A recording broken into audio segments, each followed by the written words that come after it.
Welcome back, guys, to my art journey. Today we're going to do something a little bit different. We are going to mash up Avatar Roku and Avatar Kyoshi. So to get started, I went ahead and I drew a male body figure and a female body figure. And then on my laptop, I had displayed a picture of each avatar. And I was just kind of looking back and forth between the two costumes and seeing what I could borrow and exchange between the two characters, trying to find what would work, you know, as far as like keeping the integrity of the characters, but at the same time mixing it up in a way that was sort of unique and new. And I'll be honest, I was actually more excited about doing the female rendition, like a lot more of a Kyoshi character with some of the characteristics of Roku, but when I was talking about it with my wife and actually my little sister, they were kind of talking about, you know, how can we use the makeup on Roku, and I thought, what if we did something like war paint? So I quickly gravitated back towards working with Roku because I thought it would be really neat to take some of Kyoshi's elements and incorporate them into his costuming. And one of the things that amazes me most about the last Airbender universe is just how in-depth they were with their thought process behind picking the martial arts for the different nations. Like for the Earth Nation, I want to say that the martial arts was called Hungar, and it's a mixture of tiger and crane styles. So this pose actually comes from more of that earthbending style. And eventually you'll see me work that fan in there that Kyoshi has, but this is just straight from Google Images. I went ahead and typed in Hungar, and this is one of the first poses that came up.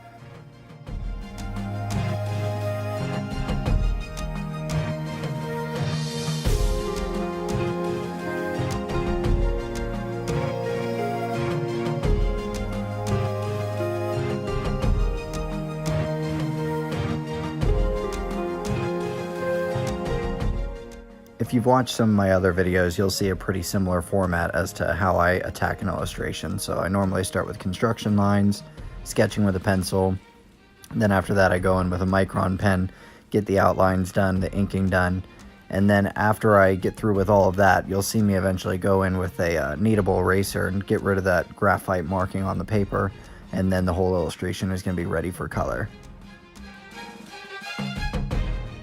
You'll also notice as I'm inking this, I flip the paper quite a bit. It helps that it's a smaller piece of paper, but as I've stated before in previous videos, when you're doing inking, you want to make sure that it's at an angle that your wrist is actually comfortable with. That way you get a nice straight line and you're not having to worry about your hand doing anything funky in there.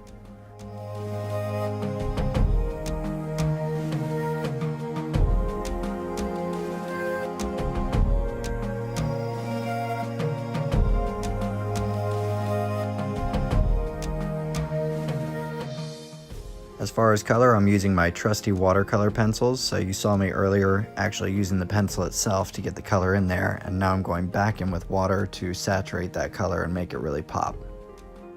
And what I really like about these is the quality of color that you can get. So sometimes when you're working with colored pencils, you can kind of get that grainy texture, and there are ways to avoid that, but what I really like about watercolor is just the sort of flatness of the color and how you can blend it together.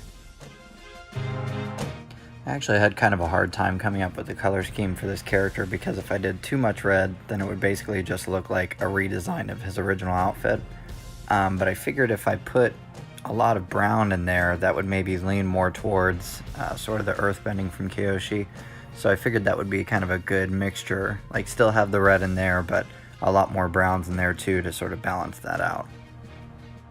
I don't know, you guys will have to let me know in the comments what you think of the coloring and if you thought I made some good choices here.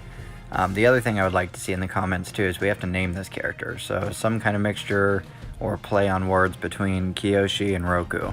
So have at it, I'm looking forward to seeing the suggestions.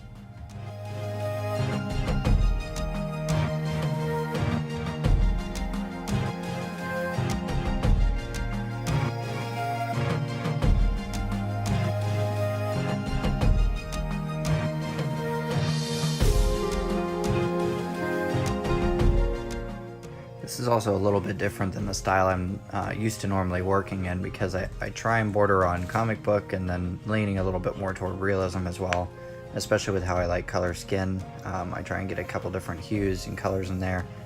But this one I really tried to lean more towards the animation style that you would actually see on the television show. So it's not super detailed.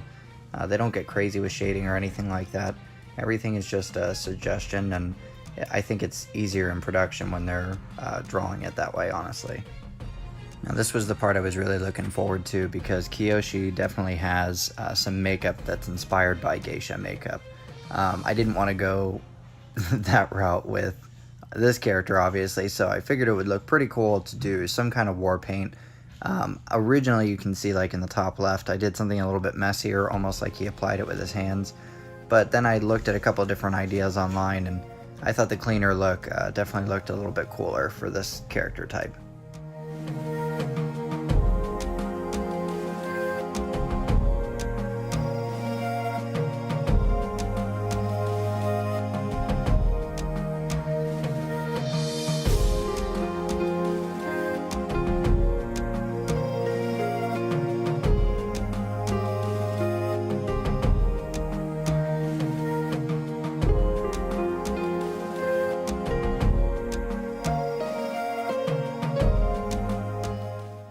Well, here he is, everyone. This is the finished mashup between Avatar Roku and Avatar Kyoshi. Hopefully you can see the different design elements between the two characters mashed up beautifully. You want to be original, but at the same time you still want it to be evident that it's those two characters. Anyways, if you guys enjoyed, be sure to leave a like on the video and share it with some of your artist friends. Otherwise, leave me a comment down below and let me know maybe some future characters you'd like to see mashed up. And have a great day. We'll see you next time.